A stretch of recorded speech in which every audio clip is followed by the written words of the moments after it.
Guys, এই ঘোড়ার উপর তো তোমরা কোনো না কোনো ভাবে বিরক্ত হইছই, কেউ না কেউ তোমাদেরকে এই ঘোড়া নিয়ে বিরক্ত করে মারছেই, আমি জানি। তো আজকে আমিও এই ঘোড়াটা নিয়ে নিলাম। নর্মালি আমি ঘোড়া নেই না, কিন্তু এই প্লেয়ারটাকে আমি ঘোড়া নিয়ে অনেকক্ষণ ফলো করতেছি। দেখো, আজকে এই প্লেয়ারটাকে আমি মেরেই ছাড়বো। ও গাড়ি থেকে কোথাও না কোথাও তো গিয়ে নামবে, তাই না? চলো দেখা যাক ও কোথায় গিয়ে নামে। প্লেয়ারটার গাড়িটা যখন এখানে আটকে যায়, তখন ও এখানে সেন্তেনো ক্যারেক্টারটা সেটা আমার উপর রাশ দিয়ে বা আমাকে বোকা বানিয়ে মারার চেষ্টা করে। কিন্তু ভাই দুর্ভাগ্যবশত প্লেয়ারটা বাঁচতে পারে নাই, মারা গেল আমার কাছে।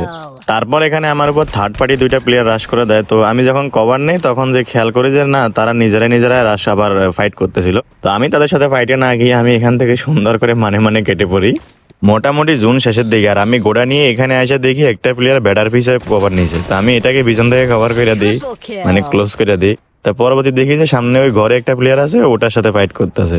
আমার ওটার সাথে ফাইট করার মোড নাই ভাই। আমি এদিকে এসে জুন থেকে বের হওয়া একটা প্লেয়ারকে এখানে ধরে ইচ্ছা করবে তার উপর নির্যাতন করে তাকে এখানে সানডে মানডে ক্লোজ করে দিছি। দেখো তোমরা, এটাকে ক্লোজ করার পর আমি চলে যাই ওইদিকে। কিন্তু দুর্ভাগ্যবশত একটা স্নাইপার প্লেয়ারের সাথে আমার সংঘর্ষ হয়ে যায়। তারপর